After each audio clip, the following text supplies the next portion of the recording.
자, 보시면 제목은 읽기의 생활하고요. 자, 말 그대로 밑에 학습 목표를 보면 읽기의 가치와 중요성에 대해서 배우는 단원이에요. 생활화라는 건 내 것으로 만든다는 뜻이죠. 우리가 얼마나 이 읽기를 내 것으로 일상생활에서 만들 수 있는지를 그렇게 중요한 걸 배우는 단원인데, 일단 첫 번째 1번 보시면 읽기의 가치와 중요성이라고 돼 있죠. 우리가 읽기를 통해서 얻을 수 있는 것들인데, 근데 가장 기본적인 것들은 지식, 정보 이런 것들을 얻는 기본 수단이 바로 읽기가 될 거고요. 두 번째는 삶의 지혜, 또 읽기를 통해서 얻을 수 있죠. 그리고 바람직한 정서나 올바른 가치관을 형성하는 데도 읽기가 도움을 주고요. 또 인간, 사회, 문화에 대한 이해 폭을 넓힐 수도 있고, 또 앞세대의 지식을 전해받고 후대의 그 문화를 전승함으로써 인류 발전에도 기여하는 것이 읽기예요. 자, 밑에 보시면 이제 제목이 읽기의 생활화라는 단어의 뜻이 나오는데, 자, 생활화라는 건 읽기를 통해서 획득한 지식이나 정보를 이번 삶에 적용하는 거예요. 그리고 읽기를 통해서 더 나은 삶을 살아가려는 의지를 지니는 것을 읽기의 생활화라고 부르는데, 자, 그럼 결국 이 읽기가 왜 필요한가? 자, 삶에 필요한 지혜, 통찰력 이런 것들도 얻을 수 있고요. 또 삶을 더욱 풍요롭게 만들 수 있기 때문에 우리가 읽기는 꼭 일상생활에서 필요한 거죠. 방법은 요게 예시야. 참고만 해서 보세요. 등교 직후나 아침 자습 시간에 매일 책 읽기, 그다음 도서관이나 서점 자주 방문하기. 혹시 등교 직후에 책 읽는 사람 있어? 너 읽어? 매일? 매일은 아닌데. 시간 날 때 읽어요? 주로 무슨 책을 읽어요? 소설? 그럼 도서관이나 서점 자주 방문하는 사람. 자주 방문해? 한 달에 몇 번? 4-5번? 많이 가네? 그 다음에 독서 관련 누리집이나 신문기사 보는 사람. 없고요. 작품 속 배경, 작가의 고향으로 독서 기행 떠나본 적 있는 사람. 없네요. 수업 도중 예습 복습하는 사람. 예습 복습 안 해요? 그 다음에 여가를 활용해서 관심 분야 책 읽는 사람. 줄을 계속 손드네. 그 다음에 3번에 다양한 독서 활동.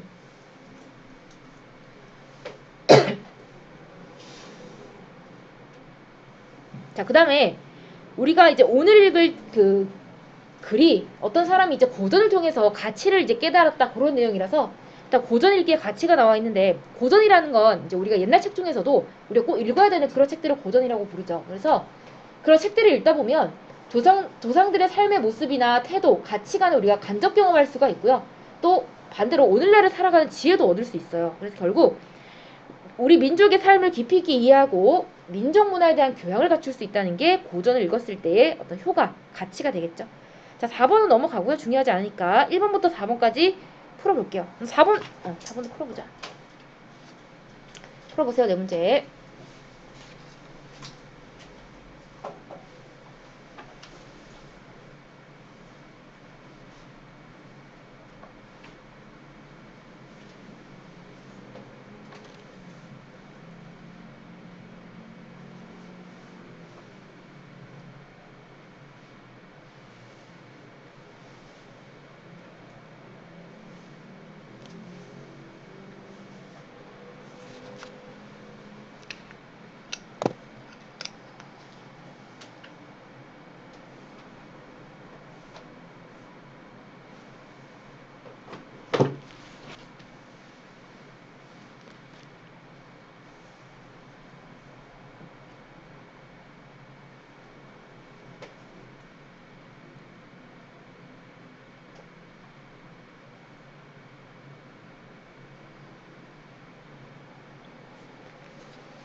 자, 답 맞춰볼게요. 1번에 읽기의 가치에 대한 설명. 알맞지 않은 것은 정답 몇 번?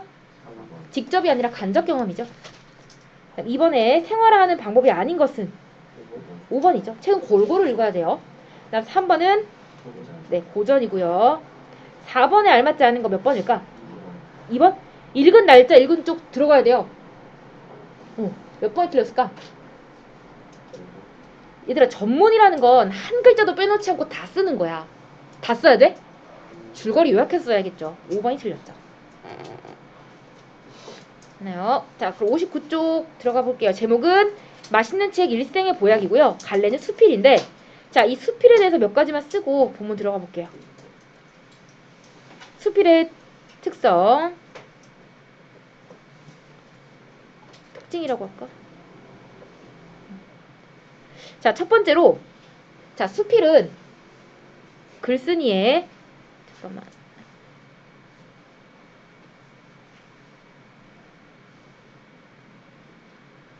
체험이나 경험을 담은 글이에요.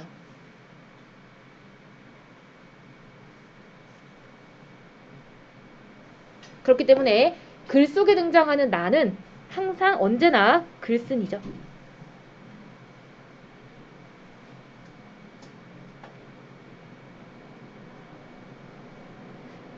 자, 수필의 하위 갈래 일기 생각하시면 편한데, 일기는 얘들아 우리가 하루 동안 내가 있었던 일을 체험하거나 경험한 일을 쓰는 걸 일기라고 부르죠. 그리고 글 속에 등장하는 나 누구예요? 나 자신이잖아. 글쓴이죠. 자, 그 다음에 일기 또 어떤 특성이 있을까? 내가 그날 겪은 일은 다 소재가 될 수 있죠. 그런 것들. 일단 소재가 다양한 글이고요. 요걸 한자로 신변 잡기적이다. 이렇게 얘기하고,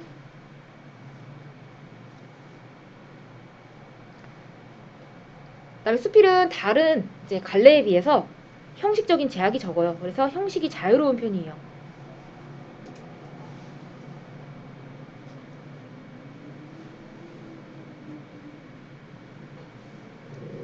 자, 우리 일기 쓸 수 있는 사람 정해져 있어요, 얘들아. 누구나 쓸 수 있어요. 그래서 그런 걸 비전문적인 글이다. 이렇게 얘기하고요.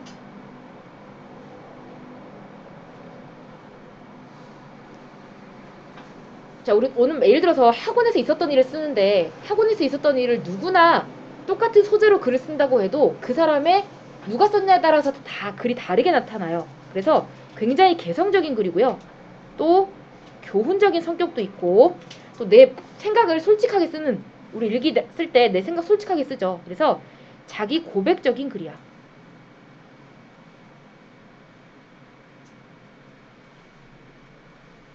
마지막, 자, 수필은 종류가 있어. 경수필과 중수필로 나눌 수 있는데, 뭐 7번은 굳이 안 외우셔도 되고요. 자, 경수필과 중수필, 경과 중은 한자로 가벼울 경, 무거울 중이에요. 그래서 내용이 비교적 가벼우면 경수필, 무거운 내용을 담고 있으면 중수필인데, 일기 가볍죠. 경수필이에요. 자, 우리 친구한테 시간 날 때마다 틈틈이 쓰는 거 뭐라고 하죠? 남학생들은 잘 안 쓸 것 같긴 한데, 사과하고 싶을 때, 심심할 때 뭐 써요? 친구한테 편지 쓰죠. 편지도 수필이야. 자, 우리 여행 다녀와서 쓰는 글을 뭐라고 부르지? 기행문도 경수필이에요. 이런 것들. 그다음에 일기나 편지나 기행문에 비해서 조금 무거운 내용을 담고 있는 중수필은 칼럼이 있고요. 얘는 보통 이제 신문 같은 데 보면 뒤에 자기 사진 걸고 글 쓰는 사람도 있어요. 뭐 사회적인 내용이라든지 이런 것들. 그걸 칼럼이라 하고, 또 하나 평론. 우리가 일상생활에서 가장 쉽게 접할 수 있는 건 영화평론, 뭐 책평론 이런 건데, 이제 그 영화나 책에 대해서 자기 생각을 쓰는 거죠. 이것들을 평론이라고 불러요. 수필도 나름대로 이렇게 종류가 있고요. 자, 그래서 나머지 6개의 특징은 꼭 알아두셔야 돼요. 자, 그래서 어떤 글쓴이가 도서관에서 책을 읽은 경험을 쓴 글이 바로 맛있는 책 일생의 보약이고요. 주제는 우리 좀 전에 배웠죠. 읽기의 가치 그리고 중요성이에요. 자, 밑에 특징을 1번 보시면 제목에 비유적 표현을 사용했다라고 되어 있는데, 지금 맛있는 책 일생의 보약이라고, 지금 보약, 책을 보약에 빗대서 나타내고 있기 때문에 이런 비유적 표현을 사용했다라는 특징이 나온 거죠. 얘들아, 보약은 어떤 특징이 있지? 먹으면 몸이 어떻게 돼? 건강이죠. 그래서 책도 우리가 읽고 나면 정신이 건강해진다라는 의미에서 지금 책을 보약에 빗댄 거예요. 자, 가달락부터 한번 읽어볼게. 자, 사방이 산으로 둘러싸인 곳에서 태어나 아침에 눈을 떠서 저녁에 감을 때까지 늘 산을 보아야 하는 곳에서 중학교 1학년까지를 보내고 2학년 봄 서울의 남쪽 관악산이 올려다 보이는 중학교로 전학을 했다. 담임 선생님은 미술 선생님이셨는데 특별활동으로 산악반을 맡고 계시기도 했다. 매주 화요일 6교시 일주일에 단 1시간 활동하는 그 특별한 활동은 내 취향과는 아무런 상관없이 시간 내내 학교 사이를 뛰어오가는 산악반으로 정해졌다. 까지. 자, 여기까지 글쓴이는 중학교 2학년에 이제 와서 서울 중학교로 전학을 했고요. 이때 자신의 취향과는 전혀 상관없이 그냥 담임 선생님이란 이유로 산악반 특별활동을 하게 되었죠.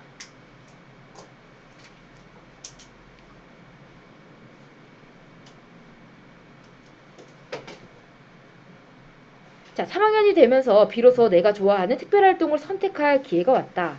나는 특별활동 산악반 경험에 비추어 되도록 몸을 많이 움직이지 않는 특별활동을 점 찍었는데 그게 바로 도서관이었다.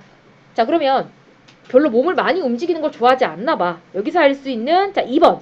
기억을 통해 알 수 있는 글쓴이의 성격. 어떻게 쓸 수 있을까?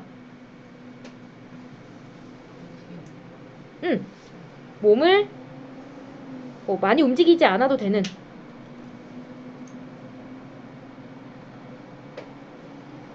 쉽게 말하면 활동적인 것을 좋아하지 않죠.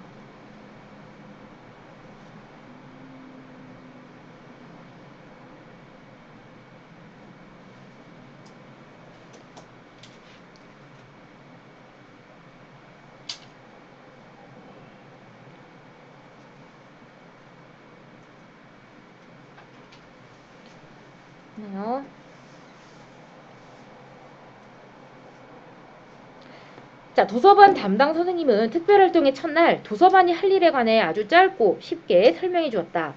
여러분 곁에는 책이 있다. 그 책 가운데 자기 마음에 드는 책을 골라서 읽고 수업이 끝나는 종소리가 울리면 가면 된다. 자, 그리고 선생님 본인이 마음에 드는 책을 골라 자리를 잡고 읽는 것으로 시범을 보여주셨다. 자, 선생님이 먼저 나서서 시범을 보였죠. 여기 어울리는 사자성어 아는 사람. 먼저 나서서 뭔가 해. 솔선수범.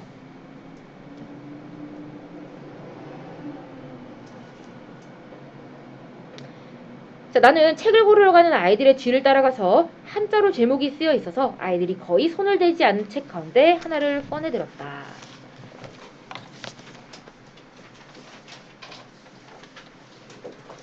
자, 그 책은 한국 고전문학 전집 같은 묵직한 제목 아래 편집된 수십 권의 시리즈 가운데 한 권이었다.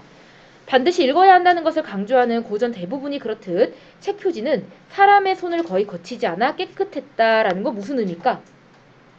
아무도 읽는 사람이 없다는 얘기겠지. 자, 지은이는 박지원. 내가 처음으로 펴든 대목은 허생전이었다.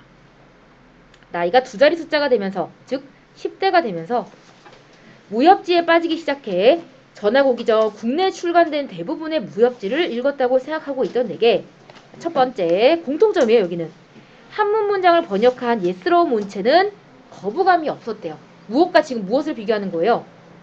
무협지와 고전이죠. 박지원의 고전을 지금 비교하는데 첫 번째 공통점은 둘 다 한문 문장을 번역한 예스러운 문체이기 때문에 거부감이 없었다는 거예요. 두 번째는 내용도 익숙했다는 거. 이게 두 번째 공통점이죠. 자, 허생이라는 인물이 깊고 고요한 곳에 숨어 있으면서 실력을 쌓은 뒤에 일단 세상에 나갈 일이 생기자 한바탕 멋지게 세상을 뒤흔들어 놓고는 다시 제자리로 돌아온다. 무협지에서도 흔히 볼 수 있는 방식이었다. 그 두 가지 정도가 지금 공통점인데, 자, 허생전 다음에는 호질, 양반전도 있었다. 책이 꽤 두꺼웠으니 저작 가운데, 그러니까 이제 그 작품 가운데 상당 부분이 책에 들어있었을 것이다. 자, 그런데 책 속의 주인공들은 내가 읽었던 수천 권의 무협지의 주인공과는 달라도 많이 달랐다. 자, 지금부터 차이점이야. 무협지를 읽고 나면 주인공 이름 말고는 기억에 남는 게 없는데 박지원 소설은 주인공이 다음에 어떻게 되었을지 궁금하게 하고 내가 주인공이 되었더라면 어떻게 했을지 자꾸 생각났다 하는 것이 첫 번째 차이점이에요.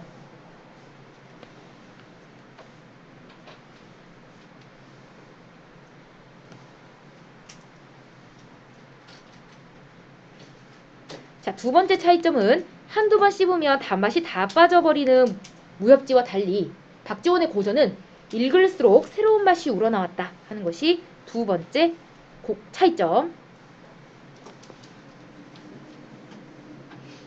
세 번째, 문장이 보석처럼 단단하고 품이 있기까지 했대요. 이게 세 번째 차이점.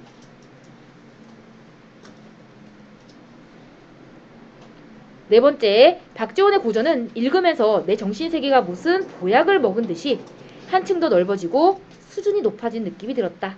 네 번째 차이점.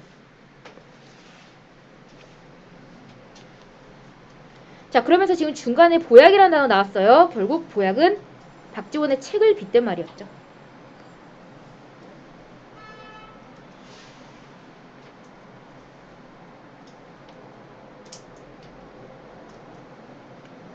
자, 일주일에 단 한 시간 도서관에서 단 한 권의 책을 거듭혀서 읽었을 뿐인데도 이런 차이점이 있더라라는 거야. 자, 한 번 더 밑에 정리를 해보면 무협지와 박지원 소설의 공통점이에요. 둘 다 한문 문장을 번역한 예스러운 문체, 그리고 내용이 비슷했죠. 숨어있다가 실력을 쌓고 출세해서 다시 세상을 뒤흔들어 놓는 이런 스토리가 비슷하다는 건데, 자, 차이점은 무협지는 읽고 나면 주인공 말고는 별로 기억도 안 나고 재미가 없어. 근데 반대로 박지원 소설은 다음 내용이 궁금하고 주인공에 대해 깊이 생각하게 만들고, 그다음 읽을수록 재미가 있고 새로운 의미가 더해진다. 그리고 문장이 품이 있고 아름답더라. 또 내 정신세계가 넓어지고 수준이 높아진 느낌도 들었다 하는 것들이 차이점이 되겠죠. 자, 그리고 마지막에 지금 책을 보약에 비유했죠. 보약이 우리의 몸을 건강하게 만들어주는 것처럼 책은 우리의 정신을 건강하게 만들어준다 라는 의미였어요. 자, 그러면 7번 문제 답은 몇 번이 될까요? 보약이죠. 3번. 넘어가서 61쪽. 자, 중학교 3학년 1학기 특별활동 시간에 나는 몇백 년 전 글을 쓴 사람의 숨결이 글을 다리로 하여 건너와 느껴지는 경험을 처음 해보았다 했는데, 이거 무슨 말이에요, 얘들아? 무슨 뜻이지? 자, 가운데 고전을 두고 조선시대 사람인 박지원과 지금 21세기에 살고 있는 뇌가 서로 박지원의 책을 통해서 교감을 했다는 얘기예요. 간접적으로 만났다는 얘기죠.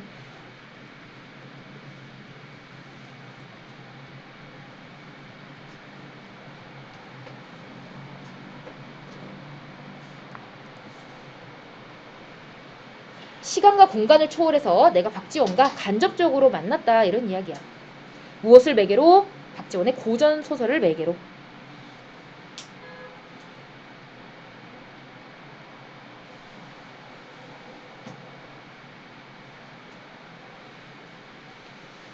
자, 무엇보다 중요한 것은 그것이 무척 재미있었다는 것이다. 읽으며 내 피와 살이 되는 고전, 맛있는 고전, 내가 재미를 들인 최초의 고전이 우리의 조상이 쓴 것이라는 데에 나오는 뿌듯함까지 맛볼 수 있었다. 3학년 2학기가 되었을 때 특별활동 시간은 없어졌다. 내가 1학기에 특별활동 시간에 읽은 것은 박지원의 책이 전부였다. 하지만 내가 지금 소설을 쓰고 있는 것은 바로 그 책 때문이라고 생각한다라는 건 이 사람의 직업이 지금 뭐예요? 소설가였지. 결국 소설가라는 것도 중요하지만 여기서 더 중요한 건 읽기 경험이 그 사람의 인생 혹은 진로를 결정하는데 아주 큰 영향을 미쳤다는 거야.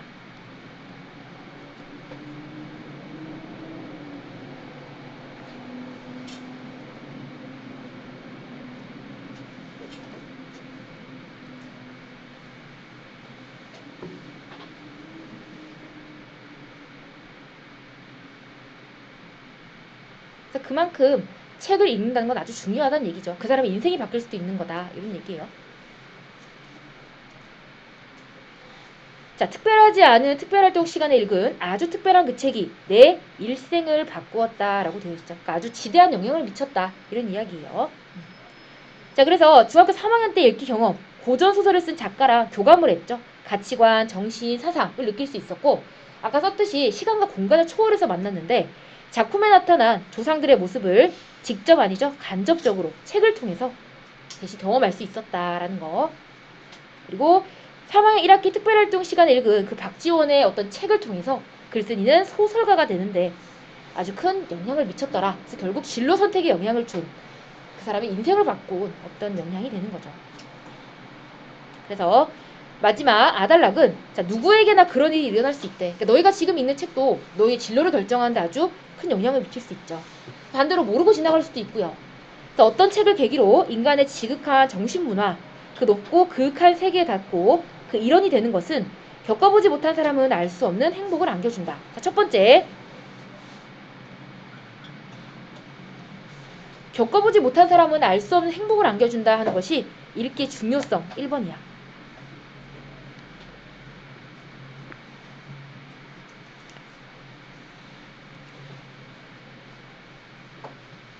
이 세상에 인간으로 나서 인간으로 살면서 인간다운 삶을 살고 더 높은 가치를 추구하는 길을 책이 보여준대. 두 번째, 읽기가 중요한 이유겠죠. 그리고 책은 지구상에서 인간이라는 종만이 알고 있는, 즉 진정한 인간으로 나아가는 통로고,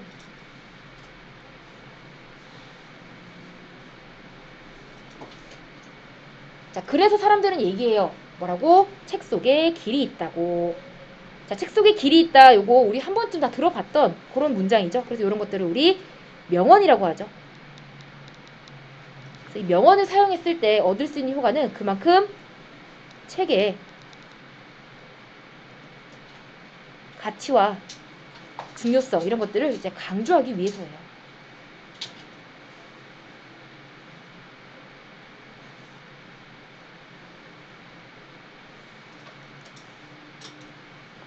나요. 그래서 밑에 아까 세 가지 정리했었죠. 인간의 지극한 정신문화를 깨치고 일원이 되게 해준 거나, 두 번째는 인간다운 삶을 살고 높은 가치를 추구하는 길, 그리고 진정한 인간으로 나간 통로가 바로 읽기예요. 네요. 자, 한 장 넘겨서 62쪽 같이 정리하고 문제 풀죠.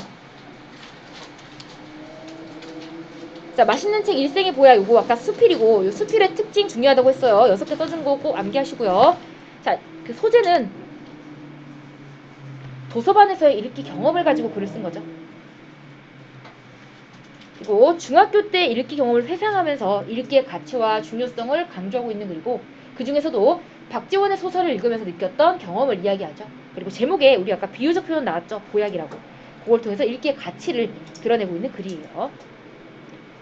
그리고 넘어가고 두 번째로, 자, 이제 이 글의 제목인 맛있는 책 일생의 보약의 의미는 읽기를 통해서 감동과 즐거움을 느낄 수 있는 책을 맛있는 책이라고, 이때 감각은 맛있다라는 미각을 얘기하는 거예요. 그 다음에 우리의 정신을 건강하게 만들어주는 책을 몸을 건강하게 만들어주는 보약에 빗대서 표현하고 있고요.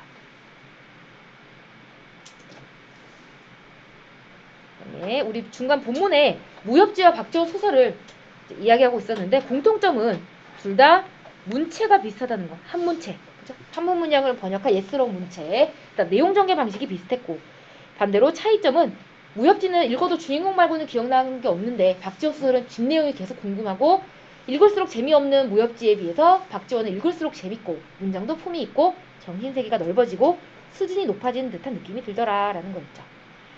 그래서 이렇게 3학 1학기 특별활동 시간에 박지원 소설 허생전을 읽고 나서 고전 소설 읽기에 재미를 들였고 그다음 진로로 소설가를 선택하게 되었죠. 그러면서 읽기의 가치와 중요성에 대해서 깨닫게 되었어요. 결국 마지막 글쓴이가 말하는 독서는 인간의 지극한 정신문화, 그 세계에 닿고 일원이 되게 해주거나 인간다운 삶을 살 수 있고 진정한 인간으로 나아가는 통로가 바로 독서의 가치였다. 이렇게 보고 있죠. 그럼 일단 앞으로 가서 문제부터 풀어볼게요. 59쪽부터 61까지.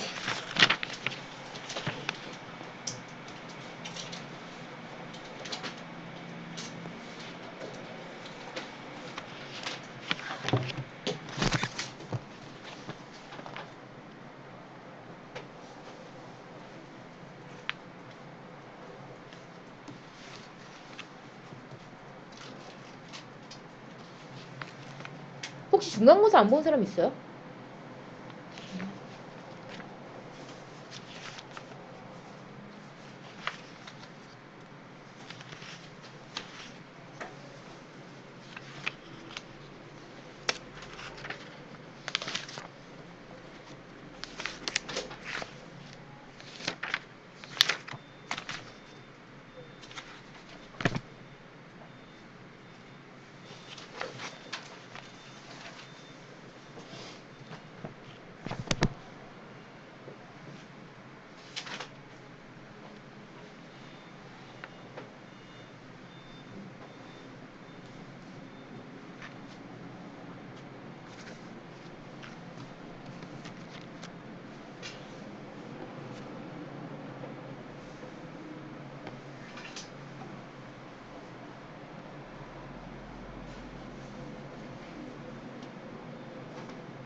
자, 답 맞춰볼게.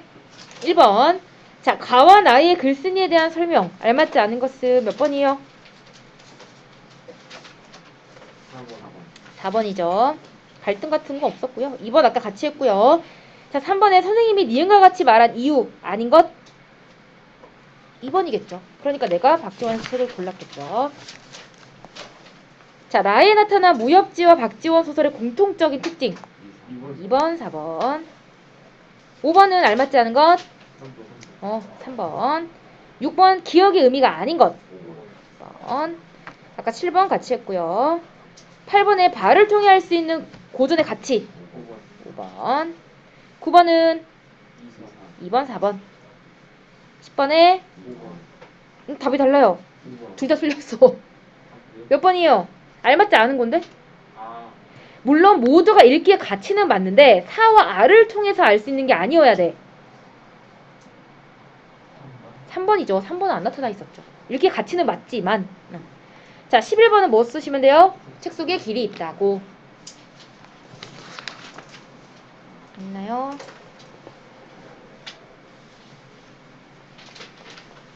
자, 63쪽. 자, 중요한 학습활동 엿보기 부분이고요. 자, 글쓴이는 읽기 경험을 통해 이제 도서관 활동을 했는데 활동한 시기는 3학년 1학기고요. 주로 한 일은 읽고 싶은 책 골라서 읽기. 그래서 처음으로 읽은 책이 바로 박지원의 소설. 조금 더 정확히 말하면 허생전이었죠. 자, 도서관 활동을 하면서 읽은 책이 글쓴이의 진로에 어떤 영향을 미쳤냐. 결국 글쓴이가 소설가가 되게 했다는 점에서 큰 영향을 미쳤다고 볼 수 있죠. 자, 글쓴이는 박지원의 소설을 읽으면서 어떤 매력을 느꼈나. 우리 아까 본문에서 봤는데 주인공의 다음이 궁금해졌고 내가 주인공이라면 어떻게 했을까. 읽을수록 새로운 맛이 나오고 문장이 품위 있고 아름답고 정신세계가 넓어지고 수준이 높아져요. 그리고 몇백 년 전 글을 쓴 사람과 서로 교감하고 소통하는 경험을 했죠. 재밌고 고전 읽기에 재미를 들였고 우리 조상이 쓴 것이란 사실이 또 뿌듯하기도 했다. 자, 그래서 글쓴이가 말하는 결국 읽기의 가치란 인간의 지극한 정신문화 그 극한 세계 갖고 일원이 되게 해준다는 것과 인간다운 삶을 살고 높은 가치를 추구하게 해준다. 그리고 진정한 인간으로 나아가는 통로가 바로 읽기다. 이렇게 보시면 되겠죠. 자, 3번은 짝과 이야기하기예요. 넘어가도록 하고요. 2번 볼게요. 자, 가와 나를 읽고 읽기를 하면 어떤 점이 좋은지 생각해보자 했는데 자, 먼저 가글은요. 옆에 갈래가 설명문이에요. 얘들아, 설명문의 목적이 뭐죠? 설명하기 위해? 설명문의 목적 정보 전달이 목적이에요. 그래서 객관적인 글이어야 돼. 자, 제목은 기분을 좋게 만드는 건강한 먹을거리 녹차예요. 그럼 우리가 이 글을 읽고 나서 녹차에 대해서 정보를 알 수 있게 되겠네요. 그죠? 자, 따뜻한 녹차를 한 모금 입에 머금으면 은은한 쓴맛, 약간 떫은 맛, 순한 단맛이 조화롭게 입안 가득히 퍼져 독특한 좋은 맛을 느낄 수 있다. 녹차 마셔봤어요? 안 마셔봤어? 마셔봤어? 어때요? 맛있어요? 아니면 별로예요? 별로야? 네, 깔끔하니 맛있는데. 자, 게다가 한 잔 마신 후에는 입안이 개운해져 기분을 좋게 만든다. 이런 까닭에 많은 사람이 녹차를 기호식품으로 즐기고 있다. 자, 그런데 녹차는 기호식품일 뿐 아니라 건강식품이기도 하다. 녹차는 첫 번째, 감기 예방과 피부 건강에 상당한 효과가 있다고 알려져 있다. 자, 이렇게 녹차를 건강의 제왕으로 만든 데에는 카테킨 성분이 중요한 역할을 했다. 카테킨 성분은 감기 바이러스의 활동을 막고 체내세포가 바이러스에 감염되는 것을 막는 역할을 한다. 그래서 감기 때문에 목이 아프거나 간지러울 때 녹차로 입을 헹구면 그 증상이 덜해진다. 첫 번째는 이제 감기를 예방할 수 있다는 거고요. 두 번째는 녹차의 카테킨 성분은 피부를 촉촉하게 하고 외부의 자극으로 붉어진 피부를 가라앉히는 데도 효과가 있다. 또한 항염증, 이제 염증에 대항한다는 얘기겠지. 그래서 여드름이나 피부 염증에 큰 효과가 있다. 피지 조절과 살균 효과도 있어 이마, 턱, 뺨 등의 피지량을 줄여 뾰루지 없는 깨끗한 피부를 만든다. 두 번째 역할은 피부의 건강에 도움을 준다는 거야. 다만 녹차를 마실 때 다음에 몇 가지를 주의해야 하는데 질병을 치료하려고 약을 먹고 있는 사람이라면 녹차를 많이 마시지 않는 것이 좋다. 녹차가 이뇨작용을 하여, 이뇨작용이 뭐야? 이뇨작용. 무슨 뜻인지 몰라? 소변을 많이 보게 한다는 거야. 그래서 약물이 몸 안에 머물러 있는 시간을 짧게 만들고 녹차의 성분과 약물의 성분이 결합해 약효를 떨어뜨릴 수 있기 때문이다. 약을 먹었는데 약효가 오래 가야지 계속 소변으로 배출되면 안 되겠죠. 그래서 약을 먹는 사람은 녹차를 먹지 않는 게 좋고, 또한 잠자기 전에는 녹차를 삼가는 것이 좋대요. 왜냐? 자, 녹차에 들어가 있는 카페인 성분은 각성효과가 있어 녹차를 마시면 잠이 잘 들지 않는다. 빈혈이 심한 사람도 녹차를 많이 마시지 않는 것이 좋다. 카페인 성분이 철분의 체내 흡수를 방해하기 때문이다. 그래서 마지막 단락은 녹차를 마실 때 주의해야 할 점이에요. 녹차의 효과 2개와 주의해야 할 점 하나에 대해서 지금 정보 전달을 하고 있는 글이죠. 자, 두 번째 글은 개 기르지 맙시다 라는 글이고요. 글의 갈래는 수필이에요. 수필은 문학이니까 뭔가 이제 우리에게 문학적인 내용을 전달할 텐데, 주제를 잠깐 보시면 개를 기를 때는 책임감을 가져야 한다라는 약간의 그 논설문적인 성격도 있어요. 주장하는 글.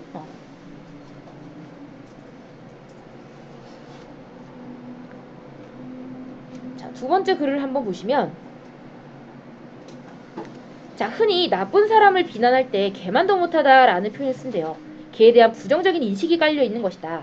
자, 그런데 개와 더불어 생활하다 보면 개가 왜 그런 대접을 받아야 하는지 의아해진다. 사람은 조건을 따져 상대를 차별하지만 개는 그 주인의 학력이나 사회적 지위에 관심이 없다. 게다가 개는 주인을 위해 온몸을 던지기를 마다하지 않는다. 주인이 쓰러지자 휴대전화로 119를 눌러 주인을 구한 개도 있다. 정도의 차이만 있을 뿐 모든 개가 그렇다고 생각한다. 그럼에도 사람들은 개를 버린다. 아파트로 이사해서 개가 늙고 병들어서, 아이를 낳아서, 그냥 귀찮아서 등등의 이유로 이런 일을 벌인다. 버려진 개들은 거리의 개가 되어 쓰레기통을 뒤지는 신세가 되고 결국 차에 치여 죽거나 보호소에서 안락사를 당해 생을 마감한다. 개를 입양하는 것은 가족 구성원을 늘리는 일과 같다. 그럼에도 사람들은 개를 입양하는 것을 너무 쉽게 결정한다. 개 입양을 쉽게 해서 그런지 버리는 것도 쉽게 한다. 해마다 5만 마리가 넘는 개가 버려진다. 그래서 말씀드린다. 개를 기르지 마세요 라고. 당장 심심하다고, 애들이 원한다고, 인간관계에서 상처를 받았다고 쉽게 입양을 결정해서는 안 된다. 개를 자식처럼 기를 마음이 있다면, 그리고 그 마음이 변치 않을 자신이 있다면 개를 입양하라. 가족 중 한 명이라도 반대하면 개를 입양해서는 안 된다. 이사가려는 아파트에서 개를 못 기르게 하면 그 아파트 대신 다른 집을 찾을 사람만 개를 기를 자격이 있다. 어느 텔레비전 프로그램에서 본 내용이다. 유기견 보호소 근처에 차 한 대가 서고 한 남자가 차 문을 열고 개를 내려놓는다. 차가 출발하자 개는 죽을 힘을 다해 차를 따라간다. 그 개는 주인이 왜 자신을 버리고 가는지 이해하지 못했을 것이다. 언젠가는 자신을 데리러 올 것이라 생각하며 그 자리를 떠나지 않았을지도 모른다. 한 가지 확실한 건 죽을 때까지 그 개가 주인을 원망하지 않을 거라는 것. 그게 바로 개다라는 내용이야. 결국 개를 쉽게 이제 입양하지 말라는 그런 내용을 이야기하고 있죠. 그래서 65쪽부터 이제 정리를 해볼 텐데 5분 쉬고 보도록 하죠.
진짜 그거 맞잖아.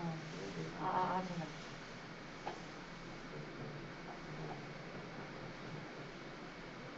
그치. 그냥 우리는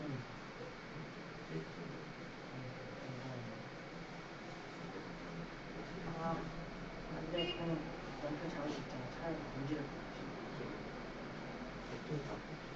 근데 그러면 없어.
종 쳤어? 안 쳤나? 쳤나?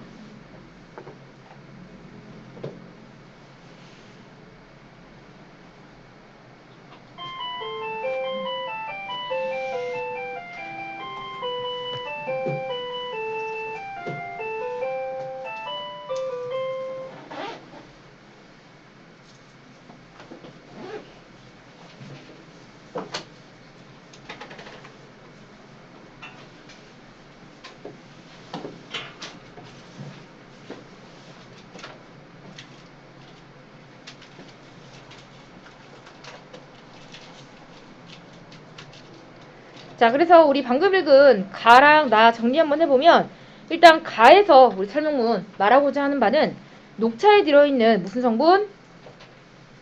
카테킨. 성분의 효능, 그리고 녹차를 마실 때 주의해야 할 점에 대해서 정보를 전달하고 있는 글이었고, 나글은 책임감을 가지고 괴를 기르라 이런 얘기였죠.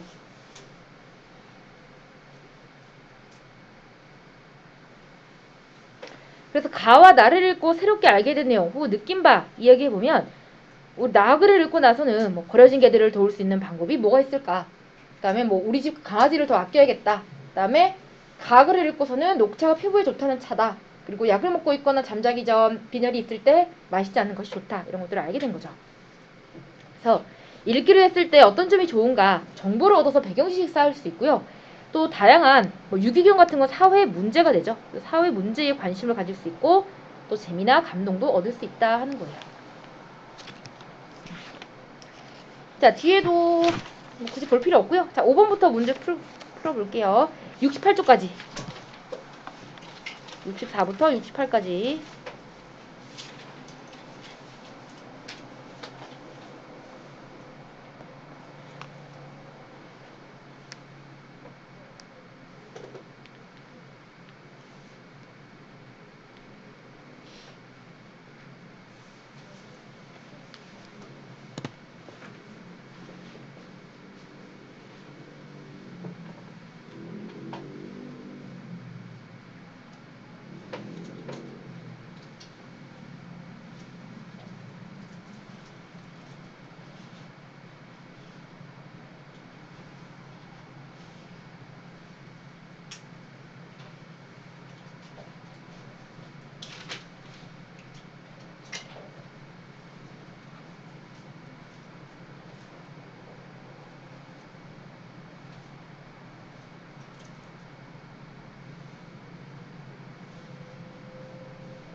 다 맞춰볼게.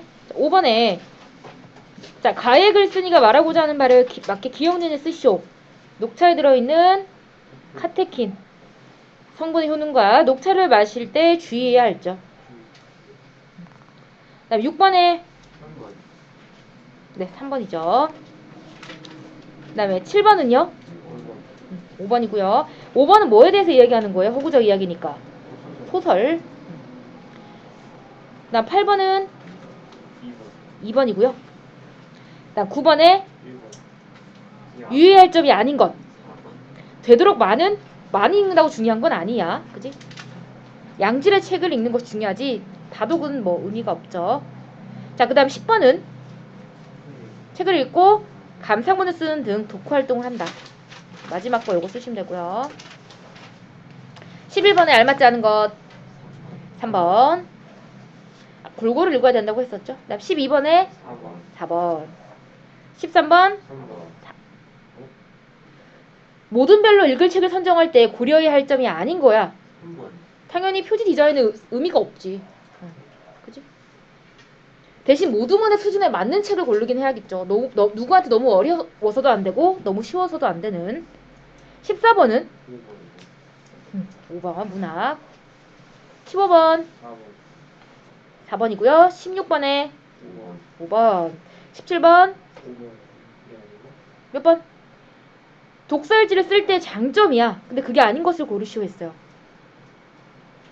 몇 번일까요? 자, 5번 보시면 궁금한 점을 기록하는 과정에서 몰랐던 내용에 대한 답은 어떻게 찾아요? 또 다른 책을 통해서 찾는 거지 독서일지를 통해 찾는 게 아니죠. 자, 18번에 1번. 1번. 19번 AC. A, C, B, E, D. 20번에 5번. 5번. 맞아. 21번 2번. 2번. 자, 여기까지 질문 있는 사람 없어요? 자, 69, 70 두 페이지 풀어볼게요.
맞춰볼까?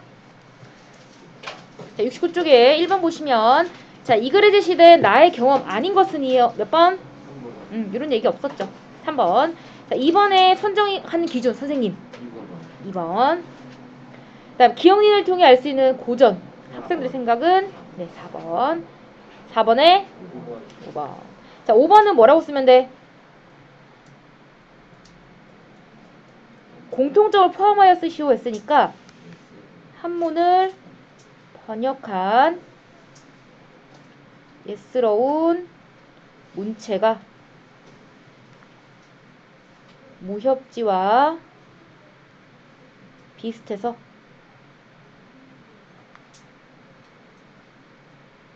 박지원의 소설을 읽으면서 거부감이 없었고 내용 역시 익숙했다.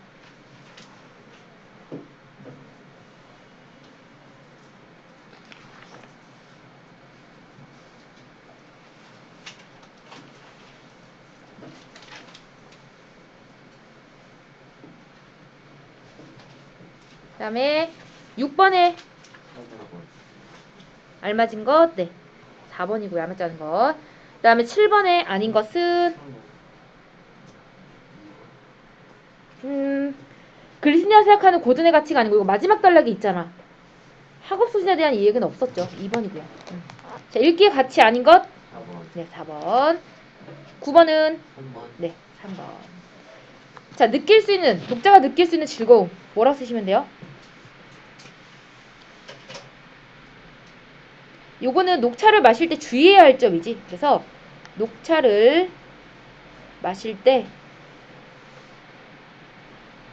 주의해야 할 정보를 얻어 배경 지식을 쌓을 수 있다.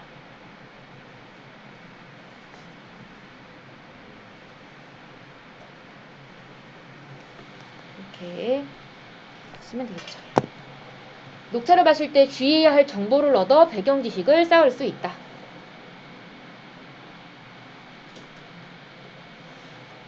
여기까지 질문 있는 사람. 자, 없으면 우리 시험 대비책 한번 꺼내볼까? 시험 대비책 24쪽부터 잠깐 펴볼까요? 우리 풀어져 있는지.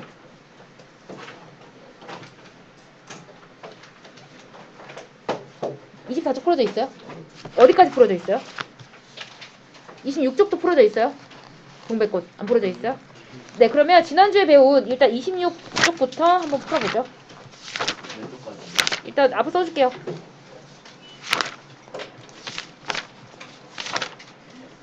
풀 게 좀 많네요. 일단은 38쪽까지. 시험 대비 책 38쪽까지 푸시죠.